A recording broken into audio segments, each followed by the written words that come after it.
Hello, today we are going to learn another DNA sequencing method called Sanger sequencing or dideoxysequencing method, which was found by Frederick Sanger.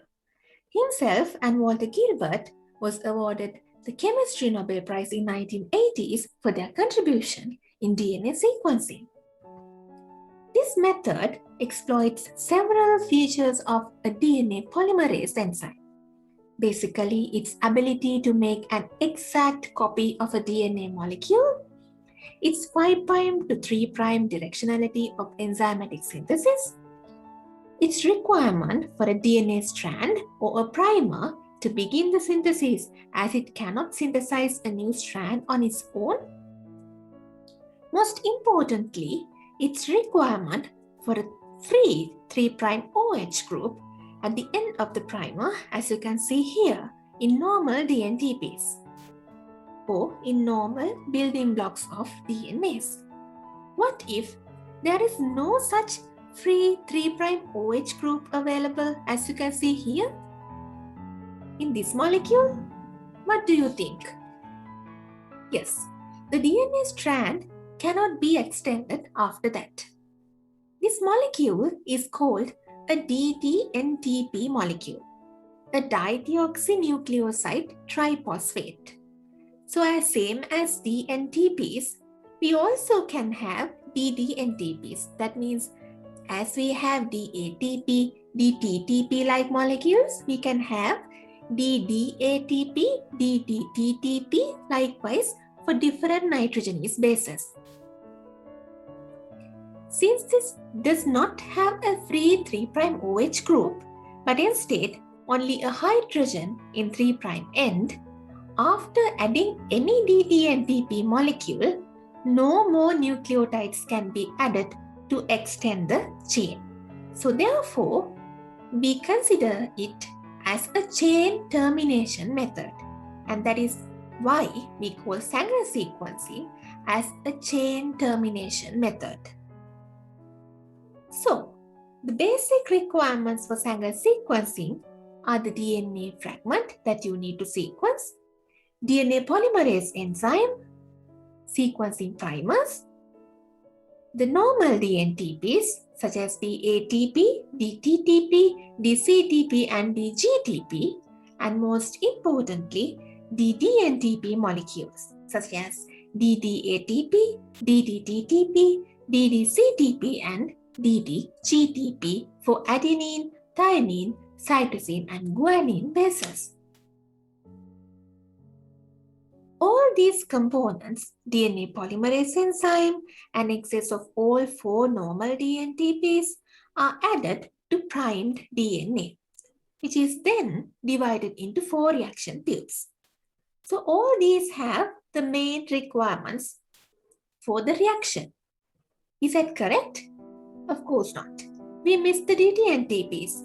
So now we are going to add a small amount of a single DDNTP molecules in each tubes, such as for one tube we are adding DDATP. For another we are adding DDCTP, another DDGTP, and for the other DDTTP separately. Okay, now we can allow the reaction to happen. For that, we are giving them all the required conditions. For example, we are increasing the temperature of these samples to denature the DNA. Suppose this is the sequence that you need to get. In each reaction mixture, now the DNA polymerase is working, continually adding the nucleotides to the chain until it adds the respective dideoxynucleotide instead of a normal DNTP. So after that addition, chain will not be extended. The reaction is controlled and made sure that DDNTPs have incorporated at every single position of the target DNA in at least one reaction.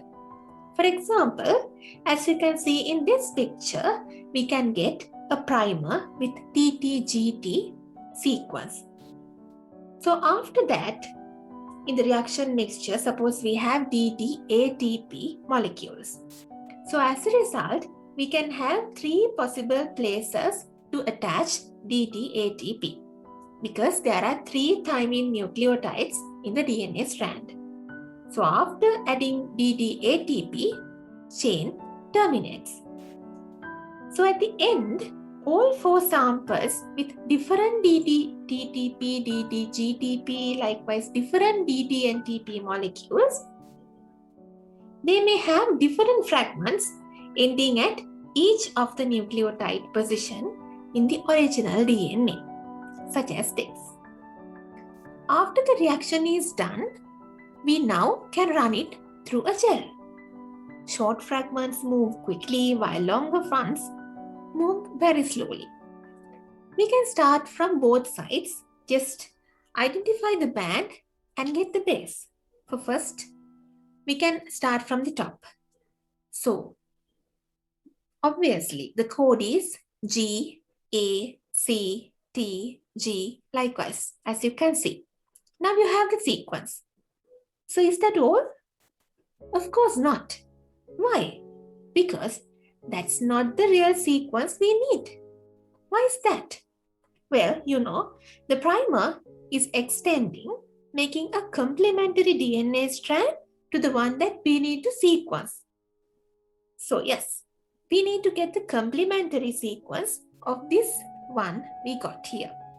Now you have the sequence you need. So we have completed the Sanger sequencing.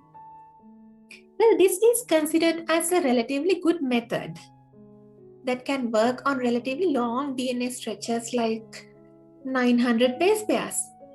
However, these days, Sanger sequencing is fully automated. Robotic devices mix the reagents, including DD and TPs with fluorescent labels, load the reaction samples into thin capillary gels, replacing the flat slab gels we have used since 1970s. Then detectors record the color of each band of the gel, and then computers translate the information into a nucleotide sequence. However, this was an expensive method, which is also insufficient for larger scale projects such as entire human genomes. So what can we do? For tasks like that, there are new large-scale sequencing techniques. The next generation sequencing. These are newer methods developed since like 2005.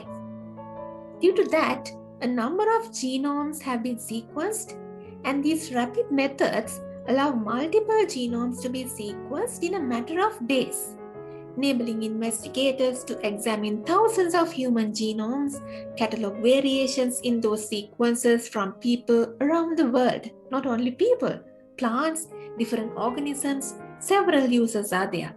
Some of these new generation sequencing methods are pyrosequencing, 454 sequencing, Illumina sequencing, pollen sequencing, ion torrent sequencing, such as that. In one of these techniques, called nanopore sequencing, DNA molecule is slowly pulled through a tiny channel because each of 4 nucleotides has a different characteristic shape.